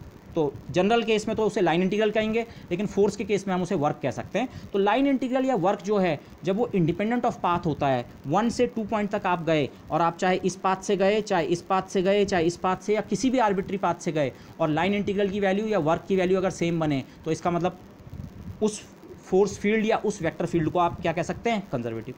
यहीं से हमारी दूसरी डेफिनेशन भी निकल के आती है, work done around a close path is 0, या line integral around a close path is 0। अगर आप 1 से 2 गए और बाद में 2 से 1 आ गए किसी दूसरे पाथ से, तो आपका एक क्लोज्ड पाथ बना। तो क्लोज्ड पाथ में जो टोटल वर्क डन होता है वो कितना होता है, 0। ये एक्चुअली इसी से बड़े इजीली डिराइव होता है। माना इस पार्ट का वर्क डन W है 1 से 2 का इस पाथ से, और यहाँ से दूसरे पाथ से भी वर्क डन कितना है, W। लेकिन अगर आप 1 से 2 तक इस पाथ से गए तो आपका W वर्क लगा, और फिर 2 से 1 तक अगर आप इस पाथ से वापस आ गए तो मैथमेटिकली आपका वर्क डन हो जाएगा -W। तो टोटल वर्क डन कितना हो जाएगा, 0। तो ये और ये रिजल्ट बेसिकली इक्विवेलेंट हैं। ओके, तो कंजर्वेटिव फोर्स की या कंजर्वेटिव फील्ड की ये डेफिनेशन भी देते हैं हम, ये भी देते हैं। लेकिन अब जो हम ग्रेडियंट बात कर रहे हैं उसके टर्म में मैं आपको दूसरी डेफिनेशन दे रहा हूँ। अगर कोई फोर्स कंजर्वेटिव है तो आप हमेशा उसे इस फॉर्म में एक्सप्रेस कर सकते हैं, या इन जनरल v के f के बजाय कोई जनरल वेक्टर फील्ड है A, लेकिन आप कह रहे हैं ये कंजर्वेटिव है, ये वेक्टर फील्ड कंजर्वेटिव है, तो अगर वो वेक्टर फील्ड A कंजर्वेटिव है तो आप ज़रूर उसे किसी स्केलर क्वांटिटी के ग्रेडियंट के रूप में लिख सकते हैं। तो मैथमेटिकली कंजर्वेटिव वेक्टर फील्ड को आप ऐसे एक्सप्रेस कर सकते हैं। मैथमेटिकली कौन से वेक्टर फील्ड कंजर्वेटिव होते हैं, जो किसी स्केलर का के ग्रेडियंट के रूप में एक्सप्रेस किए जा सकते हैं। कोई स्केलर होना चाहिए जिसका जब ग्रेडियंट लें तो वो वाला वेक्टर फील्ड अगर बन रहा है तो वो ज़रूर वो वेक्टर फील्ड क्या है, कंजर्वेटिव है। ये डेफिनेशन भी ट्रू है, ये भी ट्रू है, और मैथमेटिकली ट्रू मतलब ये सब इक्विवेलेंट है। ओके, इनफैक्ट यहाँ से हमारे पोटेंशियल की डेफिनेशन भी आती है। अगर आप एफ डॉट डी आर निकालें और एफ अगर इस फॉर्म का एक्सप्रेसिबल है, माना हमारा फोर्स कंजर्वेटिव है, तो ज़रूर एफ बराबर माइनस डेल वी हम लिख सकते हैं। तो एफ की जगह minus del V dot D R आपने रखा, और del V dot D R कितना होता है, del T dot D R कितना होता है, डी टी। तो del V dot D R कितना होगा, डी वी, और एक माइनस साइन आपके पास है। अब अगर आप इस एक्सप्रेशन के दोनों साइड्स को किसी पॉइंट ए से बी तक इंटीग्रेट करें तो आप लेफ्ट हैंड साइड को ऐसे इंटरप्रेट करते हैं, force dot displacement small work done, और स्मॉल वर्क डन को ऐड करते रहे ए से बी तक। तो ये ए पॉइंट से बी पॉइंट तक का टोटल वर्क डन है। और राइट हैंड साइड में इंटीग्रेशन किसका होगा, माइनस साइन बाहर, ए से बाहर डी वी का। डी वी का इंटीग्रल सिंपली कितना हो जाएगा, वी, और एक बार वैल्यू बी पे और एक बार ए पे। वर्क डन जो है ए से बी तक का वो केवल किस पे डिपेंड कर रहा है, v की वैल्यू a पे कितनी है और v की वैल्यू b पे कितनी है। उसको रास्ते से कोई मतलब ही नहीं है, इसीलिए ये वाला रिजल्ट आपका बना। आप यहाँ से यहाँ चाहे इस रास्ते से गए, चाहे इस रास्ते से गए, चाहे इस रास्ते से, ये इक्वालिटी आपको बता रही है भाई vb की वैल्यू जितनी है, माना 30, और va की वैल्यू 10, 30 माइनस 10 और एक माइनस साइन और एक्स्ट्रा लेंगे, वर्क डन उतना ही होगा, चाहे इस रास्ते से जाओ, चाहे इससे जाओ, चाहे इससे जाओ। तो कंजर्वेटिव के लिए ये डेफिनेशन, ये डेफिनेशन, ये डेफिनेशन सारी इक्विवेलेंट होती है। आपको एक कंडीशन अगर फॉलो हो रही है आप उससे बाकी डिराइव कर सकते हैं, बट मेरा मेन पॉइंट यही था। ये डेफिनेशंस आप पीछे यूज़ करते आए हैं, पर मैथमेटिकली कंजर्वेटिव फील्ड्स वो होते हैं जिनको किसी स्केलर के ग्रेडियंट के रूप में एक्सप्रेस किया जा सकता है, या कि कोई स्केलर फील्ड ऐसा होना चाहिए जिसका जब ग्रेडियंट लिया जाए तो वो वाला वेक्टर फील्ड हमारा बन जाए। ओके, दिस और डेफिनेशंस भी हम इसमें ऐड कर सकते हैं। वैसे मतलब वो जो हमने कहा इस तरह के फील्ड्स बड़े स्पेशल होते हैं, उनकी स्पेशलिटी को जो मैंने पीछे कह रहा था, ऐसा अगर कोई वेक्टर फील्ड है जो कि कंजर्वेटिव है तो एक्चुअली ये उस वेक्टर फील्ड की सारी इन्फॉर्मेशन एक स्केलर फील्ड में कंटेंट होती है। अगर ए एक कंजर्वेटिव वेक्टर फील्ड है तो डेफिनेटली इसका मतलब है किसी स्केलर के ग्रेडियंट के रूप में हम इसे लिख सकते हैं। मैं माइनस साइन भी नहीं लिख रहा, माइनस साइन आप एस में एब्जॉर्ब कर सकते हैं। तो फिर ए की सारी जानकारी एक्चुअली एस में कंटेंट है। अगर एस पता है तो इस मेथड से हम ए बना सकते हैं। तो ऐसा वेक्टर फील्ड बड़ा स्पेशल होता है, उसकी सारी की सारी जानकारी एक स्केलर फील्ड में होती है। और केवल जानकारी नहीं, एक्चुअली फिजिक्स में आप ये चीज़ें पीछे यूज़ कर चुके हैं। जब आप 12th में इलेक्ट्रोस्टैटिक्स पढ़ते हैं तो आप इलेक्ट्रिक फील्ड भी निकालते हैं और पोटेंशियल भी निकालते हैं। ओके, इलेक्ट्रिक फील्ड एक वेक्टर क्वांटिटी होती है जबकि पोटेंशियल होता है स्केलर क्वांटिटी, और दोनों के साथ आपका सुपरपोजिशन प्रिंसिपल अप्लाई होता है। अगर आपके पास सिस्टम में बहुत सारे चार्जेस हैं या चार्ज का डिस्ट्रीब्यूशन है तो टोटल इलेक्ट्रिक फील्ड कैसे निकालते हैं, एक पॉइंट चार्ज का इलेक्ट्रिक फील्ड निकालते हैं और बाकी सबको फिर ऐड या इंटीग्रेट कर देते हैं। और पोटेंशियल में भी वही होता है, लेकिन इलेक्ट्रिक फील्ड ऐड करना थोड़ा टिपिकल होता है क्योंकि इलेक्ट्रिक फील्ड एक वेक्टर क्वांटिटी है। किसी पॉइंट पे आपको दो वेक्टर्स ऐड करने हैं, माना एक चार्ज के कारण ये बना इलेक्ट्रिक फील्ड यहाँ पे और दूसरे चार्ज के कारण ये बना, तो इनको ऐड करने के लिए आपको इनके बीच का एंगल वगैरह का ध्यान रखना पड़ता है। वेक्टर्स ऐड करना is not that straight forward. लेकिन अगर आप पहले चार्ज के कारण इस पॉइंट पे पोटेंशियल निकालें और वो है V1, और दूसरे चार्ज के कारण उसी पॉइंट पे पोटेंशियल निकालें V2, तो इस पॉइंट पे जो नेट पोटेंशियल होगा वो होगा V1 + V2। स्केलर्स को सीधे नंबर्स की तरह आप ऐड करते हैं और फिर इलेक्ट्रिक फील्ड और पोटेंशियल का जो रिलेशन है वो ये होता है E = -del-V। अब यहाँ पे नोटेशन की फिर वही गड़बड़ आ गई। एक्चुअली इलेक्ट्रोस्टैटिक्स में जब मैं V लिखता हूँ ये एक्चुअली पोटेंशियल है, नॉट पोटेंशियल एनर्जी। ओके, आप इसे potential energy per unit charge की तरह समझ सकते हैं, पर हर केस में वो डेफिनेशन लागू नहीं होती है, इसलिए मैं वो नहीं अवॉइड कर रहा हूँ। बट इसीलिए मैं कह रहा था, पीछे मैंने ये लिखा था, वहाँ पे मेरा V का मतलब पोटेंशियल एनर्जी था, फोर्स का रिलेशन पोटेंशियल एनर्जी से होता है। जबकि अगर आप फील्ड की बात कर रहे हैं, फील्ड का मतलब होता है यूनिट चार्ज या यूनिट मास के लिए जो हम बात करते हैं, तो उसका रिलेशन पोटेंशियल से होता है। ओके, तो फोर्स का जो रिलेशन पोटेंशियल एनर्जी से है वही फील्ड का, फील्ड मतलब इलेक्ट्रिक या ग्रेविटेशन फील्ड आप समझें, उसका रिलेशन होता है पोटेंशियल। पर यूनिट मास या पर यूनिट चार्ज के लिए जो फोर्स होता है उसी को आप फील्ड कहते हैं, और पर यूनिट मास या चार्ज के लिए जो पोटेंशियल एनर्जी होती है उसी को पोटेंशियल। ओके, अगर मैं डिफरेंट सिंबल यहाँ पे यूज़ करूँ, इंट्रोड्यूस करूँ डिफरेंट सिंबल्स, माना पोटेंशियल एनर्जी के लिए मैं U यूज़ कर रहा हूँ और पोटेंशियल के लिए अगर V यूज़ कर रहा हूँ, तो जो रिलेशन है वो ये है, F है -del(U), और फील्ड जो है, माना इलेक्ट्रिक फील्ड की बात करें, -del(V). Force is the negative gradient of potential energy, field is the negative gradient of potential. लेकिन मैं नॉर्मली ये टर्मिनोलॉजी को हम गलत तरह से बोलते हैं, बट वो कॉमन यूजेज है फिजिक्स में। हम कहते हैं force is the negative gradient of potential. Okay, तो डिपेंडिंग ऑन सिचुएशन आप फोर्स की बात कर रहे हैं तो पोटेंशियल एनर्जी है, और अगर फील्ड की बात कर रहे हैं तो पोटेंशियल। ओके, लेकिन द पॉइंट इज़ आप इलेक्ट्रिक फील्ड भी अगर निकालना चाह रहे हैं तो आप डायरेक्टली इलेक्ट्रिक फील्ड एक एक का निकाल के उनको सुपरपोज मत कीजिए, पहले पोटेंशियल निकाल लीजिए और पोटेंशियल्स को आप सिंपली ऐड कर सकते हैं, और एक बार आपको पोटेंशियल मिल गया तो उसका ग्रेडियंट लेके इलेक्ट्रिक फील्ड निकालना आसान है। तो क्योंकि इलेक्ट्रिक फील्ड कोई ऑर्डिनरी फील्ड नहीं है, वो स्केलर फील्ड का ग्रेडियंट है, तो उसके साथ कैलकुलेशन करने के लिए अगर हम स्केलर फील्ड से पहले कैलकुलेशन करें तो आसान बनेगी। ओके, तो ये चीज़ हम यूज़ करते हैं। और लास्ट में कंजर्वेटिव फील्ड्स की आप एक और डेफिनेशन देते हैं, ऐसे फील्ड्स का या ऐसे वेक्टर फील्ड्स या ऐसे फोर्सेस का जो कर्ल होता है वो ज़ीरो होता है। अगर F कोई कंजर्वेटिव फोर्स है तो डेल क्रॉस F हमेशा ज़ीरो होगा। ओके, एक्चुअली ये बहुत सिंपल प्रूफ है क्योंकि ये एक मैथमेटिकल रिजल्ट है। बेसिकली मैंने यहाँ लिख रखा है, अभी मैं इससे ज़्यादा इसे डिस्कस नहीं कर रहा हूँ, बट ये एक मैथमेटिकल रिजल्ट है। तो ये सारी कंडीशंस इक्विवेलेंट हैं। आप कंजर्वेटिव फोर्स या कंजर्वेटिव फील्ड चाहे ये बोलो, चाहे ये बोलो, चाहे ये बोलो, चाहे ये लास्ट वाली कंडीशन बोलो, ये सब मैथमेटिकली इक्विवेलेंट है। अगर इनमें से कोई एक कंडीशन होल्ड कर रही है तो बाकी सारी ऑटोमेटिकली होल्ड करेंगी। ओके, दिस अच्छा कैन नॉट लिखना चाहिए था, इसके बजाय नॉन कंजर्वेटिव फील्ड्स क्या हुए। अब बाकी डेफिनेशंस को मैं इन्वर्ट कर सकता हूँ, पर मैं सिंपली ग्रेडियंट के टर्म में कहूँगा नॉन कंजर्वेटिव फील्ड्स को आप इस फॉर्म में एक्सप्रेस नहीं कर सकते। कोई फोर्स अगर नॉन कंजर्वेटिव है, असंरक्षी, जैसे फ्रिक्शनल फोर्स होता है, फ्रिक्शनल फोर्स का work done around a closed path zero नहीं होता है, तो ऐसे फोर्सेस को आप किसी ग्रेडियंट के फॉर्म में एक्सप्रेस कर ही नहीं सकते हैं। ओके, दिस, तो they can not be express in this form, at least not as gradient of functions of coordinates only. बाद में हम ऐसे पोटेंशियल्स लेते हैं जो कोऑर्डिनेट के साथ साथ वेलोसिटी पे भी डिपेंड करते हैं। Okay, but let me leave this idea for the timing, आप इसे भूल जाइए। आप सिंपली ये रखिए दिमाग में, नॉन कंजर्वेटिव फोर्स को आप ग्रेडियंट के रूप में नहीं लिख सकते हैं। जिस फोर्स को ग्रेडियंट के रूप में लिख पाएंगे वो कंजर्वेटिव होगा, and vice versa. Okay, gradient के कुछ रूल्स हैं।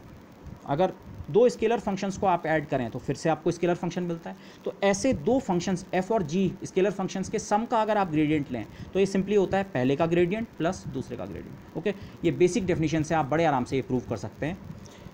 ऐसी अगर कोई स्केलर फंक्शन है और आपने उसे किसी कांस्टेंट या किसी नंबर से मल्टीप्लाई कर रखा है, ये फंक्शन नहीं है, ये जस्ट एक कांस्टेंट है। ओके, मैंने n इसलिए लिखा है, नंबर आप सोचिए, तो इसका ग्रेडियंट अगर आप लें तो कांस्टेंट बाहर आ जाता है और ग्रेडियंट। बेसिकली ये रूल्स वैसे ही हैं जैसे ऑर्डिनरी डिफरेंशिएशन के होते हैं। अगर आप f प्लस जी का डिफरेंशिएशन करें तो f का डिफरेंशिएशन होता है और g का होता है और उनका सम हो जाता है। बेसिकली डेल जो क्रीचर है, डेल जो है वो इसी तरह से तो करता है बिहेव, उसके अंदर बेसिकली डिफरेंशिएशन ही तो है, तो इसीलिए ये रिजल्ट फॉलो होता है। ऐसे ही कांस्टेंट का आपको पता है डिफरेंशिएशन में बाहर आ जाता है, तो वही चीज़ यहाँ पे हो रही है। इसके बजाय अगर दो स्केलर फंक्शंस के प्रोडक्ट का आप ग्रेडियंट लें, दो स्केलर फंक्शन का प्रोडक्ट भी स्केलर होगा, तो इसका अगर आप ग्रेडियंट ले रहे हैं तो ये कितना होता है, एक बार एक का ग्रेडियंट g का ग्रेडियंट इंटू f और दूसरी बार f का ग्रेडियंट इंटू g। ये भी वैसा ही है जैसे नॉर्मली दो फंक्शंस का डिफरेंशिएशन करते हैं। अगर आप f इंटू जी का डैश लें, डैश का मतलब डिफरेंशिएशन, ठीक है, वन वेरिएबल की बात कर रहा हूँ, तो आप इतना ही तो लिखते हैं, एक बार f का डिफरेंशिएशन g मल्टीप्लाई, दूसरी बार f ऐसे ही। तो ये रूल्स इस तरह के, पर आप ये ना सोचें कि ये सारे रूल्स ऐसी कॉपी होते हैं। अगर दो वेक्टर फील्ड आपको दे रखे हैं a और b, तो उनका डॉट प्रोडक्ट भी अपने आप में एक स्केलर फील्ड होता है। तो a डॉट b, a और b तो वेक्टर हैं, पर a डॉट b क्या होता है, स्केलर। तो इस स्केलर का मैं ग्रेडियंट ले सकता हूँ। अब इसका जो एक्सप्रेशन है ये आपके सामने लिखा हुआ है, ये कहीं से भी किसी नॉर्मल इंट्यूशन से आपको स्ट्राइक कर ही नहीं सकता है ये। ओके, तो इसीलिए अगर normal differentiation of a dot b होता है तो वहाँ तो रूल हमारा ये बनता है, अगर f या a डॉट b का अगर आप नॉर्मल डिफरेंशिएशन लेते हैं, माना d बाई डी टी ले रहे हैं, तो वहाँ बनता है एक बार a का d by D T dot b और दूसरी बार a ऐसी और db बाई डी टी। यहाँ तो बड़ा कॉम्प्लिकेटेड एक्सप्रेशन आपको मिल रहा है। तो यही चीज़ मैंने पीछे के लेक्चर में भी एक जगह की थी, डेल कई जगह वेक्टर्स या डिफरेंशिएशन की प्रॉपर्टी को मिमिक करता है। यहाँ तक ये ऑर्डिनरी डिफरेंशिएशन जैसा लग रहा था, पर इस लेवल पे आके, क्योंकि ये एक हाइब्रिड फीचर है, इसके पास डिफरेंशियल प्रॉपर्टी भी है और वेक्टर प्रॉपर्टी भी है, तो इसके साथ बहुत आपको केयरफुल रहना पड़ता है। आप ब्लाइंडली इसको फॉलो नहीं कर सकते हैं कि हाँ ये हर जगह डिफरेंशिएशन की तरह वर्क कर रहा है तो यहाँ भी ऐसा हो जाएगा, एक बार डेल ए पे ऑपरेट होगा और कुछ बी के साथ कुछ है समथिंग, ऐसा नहीं है। Okay, so you have to be very very careful about this. Okay, और मैं चाहूँगा आप इसको इक्विपोटेंशियल और फील्ड लाइंस के साथ भी ज़रा खुद से ज़रा इसको स्टडी करें। ओके, मैं यहाँ पे इसको वो नहीं कर पाऊँगा डिस्कस। इलेक्ट्रिक फील्ड के टर्म्स में माना आप कहते हैं कि पोटेंशियल, जिस पूरी सरफेस पे पोटेंशियल कांस्टेंट होता है उसे हम इक्विपोटेंशियल सरफेस कहते हैं। ओके, मैं जस्ट आपको आंसर दे रहा हूँ। माना ये एक सरफेस है, इस पूरी सरफेस पे V की वैल्यू बराबर है जितना भी है, माना 10 वोल्ट, 10 10 10 10 इस पूरी सरफेस पे। फिर एक दूसरी सरफेस है, कोई जरूरी नहीं है ये सरफेस इसके पैरेलल हो, पर मैंने लगभग वैसी दिखाई है। इस पूरी सरफेस पे पोटेंशियल की वैल्यू फिर से कांस्टेंट है, माना 11 वोल्ट। ये 10 वोल्ट, इसे हम कहेंगे ये 10 वोल्ट वाली इक्विपोटेंशियल सरफेस है, और ये 11 वोल्ट वाली इक्विपोटेंशियल सरफेस है। ये हम पोटेंशियल के टर्म में डिस्क्रिप्शन कर रहे हैं। लेकिन इसी सिस्टम का अगर इलेक्ट्रिक फील्ड निकालना हो तो इलेक्ट्रिक फील्ड जो होता है, जिन्हें हम फील्ड लाइंस के टर्म में कहते हैं, डायरेक्शन ऑफ फील्ड लाइंस को ही इलेक्ट्रिक फील्ड को ही कनेक्ट करके फील्ड लाइंस बनती हैं। इलेक्ट्रिक फील्ड किसी भी पॉइंट पे इस सरफेस के परपेंडिकुलर होगा। इलेक्ट्रिक फील्ड जो होता है वो इक्विपोटेंशियल सरफेस के क्या होता है, परपेंडिकुलर। अगेन आप इसे इससे कनेक्ट करने की कोशिश कर सकते हैं, इससे, क्योंकि इलेक्ट्रिक फील्ड जो है मैथमेटिकली हमें पता है इलेक्ट्रिक फील्ड पोटेंशियल का ग्रेडियंट होता है। पोटेंशियल सबसे ज़्यादा कहाँ वेरी करेगा, माना ये 10 वोल्ट वाली सरफेस है और एक 11 वोल्ट वाली सरफेस है। अगर आप इस सरफेस के अलोंग चलेंगे तो इस अलोंग चलने पे तो यहाँ भी पोटेंशियल 10 और यहाँ पे 10, पोटेंशियल में चेंज मिलेगा ही नहीं। आप थोड़ा सी ऊपर को जाएंगे तो पोटेंशियल में चेंज होगा, पर 10 से केवल 10.2 माना, कम चेंज। लेकिन अगर आप परपेंडिकुलर डायरेक्शन में जाएंगे तो उतनी डिस्टेंस चलने पे सबसे ज़्यादा पोटेंशियल का चेंज इनकाउंटर होगा। तो इस आर्गुमेंट पे बेसिस पे हम ये कहते हैं, जैसे इलेक्ट्रिक फील्ड के केस में इक्विपोटेंशियल सरफेसेस और जो करस्पॉन्डिंग इलेक्ट्रिक फील्ड की डायरेक्शन होती है उनमें ये रिलेशन होता है। ओके, और इलेक्ट्रिक फील्ड की डायरेक्शंस को आप कंटिन्यूसली ड्रॉ करें तो आपकी फील्ड लाइंस बनती हैं। तो फील्ड लाइंस जो हैं वो इक्विपोटेंशियल सरफेस के क्या होती हैं, perpendicular. Okay, so all these ideas can be connected via the gradient. आपने पिछली क्लासेज में ये पढ़े हैं, आपको ये फैक्ट्स की तरह दिए गए होंगे, बट जो ग्रेडियंट की फिजिकल सिग्निफिकेंस है वो इस सब को बहुत स्ट्रांगली आपके माइंड में इस्टेब्लिश कर सकती है। ओके, लास्ट में ये कुछ सवाल हैं। ओके, मैं पढ़ देता हूँ ताकि आप इन्हें सॉल्व कर सकें। मैं इनमें से एक को करूँगा, बाकी आप खुद कीजिए। आप ग्रेडियंट कैलकुलेट कीजिए आर का, फिर ग्रेडियंट आर स्क्वायर का, और एक बार ग्रेडियंट आर पावर एन का। एन कोई जनरल नंबर है, ओके, जनरल कोई कांस्टेंट है, 1 2 या नॉन इंटीजर भी हो सकता है। और फिर एक फोर्स फील्ड आपको दे रखा है, एक वेक्टर फील्ड दे रखा है। फोर्स कोई ज़रूरी नहीं है, पर माना उसका नाम F1 है। F1 है एक्स स्क्वायर के यूनिट वेक्टर, और ऐसी एक F2 है XI plus YJ plus ZK। तो क्या आपको ये चेक करना है, क्या ये फोर्स फील्ड कंजर्वेटिव है। माना ये फोर्सेज ही हैं, चलिए, तो क्या ये फोर्स कंजर्वेटिव है और क्या ये फोर्स कंजर्वेटिव है। तो आप जिस भी मेथड से चेक कर सकते हैं, आप चेक करने की कोशिश कीजिए। लेकिन मैं पहले इस सवाल पे लौटूंगा, और मैं पहला वाला केस कर रहा हूँ। मुझे कहा गया है ग्रेडियंट ऑफ आर निकालिए। आर ये है, ऑलवेज रिमेंबर, आर वेक्टर होता है XI plus YJ plus ZK, position vector, और तब आर स्क्वायर जो है वो X square plus Y square plus Z square, और आर हो गया इसका स्क्वायर रूट। ओके, तो मुझे जो सवाल कहा गया है वो ये कहा गया है, आप डेल निकालिए किसका, X square plus Y square plus Z square to the power half का। ओके, आर के टर्म में काम नहीं चलने वाला, क्योंकि डेल जो होता है differentiation with respect to X, differentiation with respect to Y, differentiation with respect to Z होता है, पार्शियल वाला। इसलिए मुझे आर को एक्स की फॉर्म में एक्सप्रेस करना पड़ा। ऐसे ही अगर आपके पास आर स्क्वायर है तो ये एक्सप्रेशन आ जाएगा। आर पावर एन है तो आर का ये जो एक्सप्रेशन है इसकी पावर एन कर दो और फिर डिफ्रेंशिएट करो। तो इसे कैसे करेंगे, डेल आपको पता है, किसी भी फंक्शन का डेल कितना होता है, iota del upon del X. जो फंक्शन आपको दिया गया है इस केस में आर, और आर इतने के बराबर है, उसका एक डेल बाई डेल एक्स लो, आई लगा दो, प्लस उसी फंक्शन का डेल बाई डेल वाई लो, और ऐसे एक के वाला टर्म आएगा, मैं जल्दी में उसे नहीं लिख रहा हूँ, तीसरा टर्म भी है। इस डिफ्रेंशिएशन को आप कीजिए, कितना होगा, ये डिफ्रेंशिएशन आप कर सकते हैं, half N X to the power N minus 1 सबसे पहले, तो एन और X square plus Y square plus Z square की power minus half, N minus 1। उसके बाद इसका डिफरेंशिएशन पार्शियल एक्स के रेस्पेक्ट में, वाई और जेड से कुछ नहीं मिलेगा, एक्स स्क्वायर का डिफरेंशिएशन आपको देगा 2x। ये वाला डिफरेंशिएशन यहीं से आपको एक क्लियर हो जाना चाहिए। जब आप y के रेस्पेक्ट में इसी तरह का टर्म का डिफरेंशिएशन करेंगे, इसी तरह मतलब ये टर्म x, y और z में सिमेट्रिक है, तो जो रिजल्ट आपको x के साथ मिला उसी रिजल्ट को आप अप्रोप्रिएट चेंज करके y में कॉपी कर लीजिए। तो y के साथ डिफरेंशिएशन आप करके देख लीजिए, लेकिन आपको मिलेगा i की जगह j, ये फैक्टर इतना ही मिलेगा, लेकिन 2x की जगह मिलेगा 2y, ठीक है। बाकी ये पार्ट इतना ही होगा जिसको मैं ये ब्रैकेट के अंदर का इतना ही मिलेगा, और साथ में मिलेगा 2y। और k वाले में भी ये पार्ट सेम और 2z। तो अगर आप यहाँ देखें हर फैक्टर में 2 से हाफ कैंसिल हो रहा है, 2 से अंदर का हाफ कैंसिल होगा 2 से। तो अगर आप ये ब्रैकेटेड पार्ट कॉमन ले लें, ये जो ब्रैकेट के अंदर है वो कितना है, x² + y² + z² की पावर -½ अगर आप कॉमन ले लें तो बाकी क्या बचा, यहाँ से बचा xi और यहाँ से बचेगा yj और यहाँ से बचेगा zk। इस आंसर को आप फिर से r की फॉर्म में एक्सप्रेस कर सकते हैं, ऐसे भी छोड़ सकते हैं, बट r की फॉर्म में ये और सिंपल हो जाता है, हमें याद भी रखना पड़ सकता है। ये क्वांटिटी x² + y² + z² ये फिर से क्या है r², और r² की पावर -½ मतलब r power -1, that is 1/r। ये सिंपली 1/r है, ओके, r के टर्म में। और ये भी r वेक्टर है, xi + yj + zk।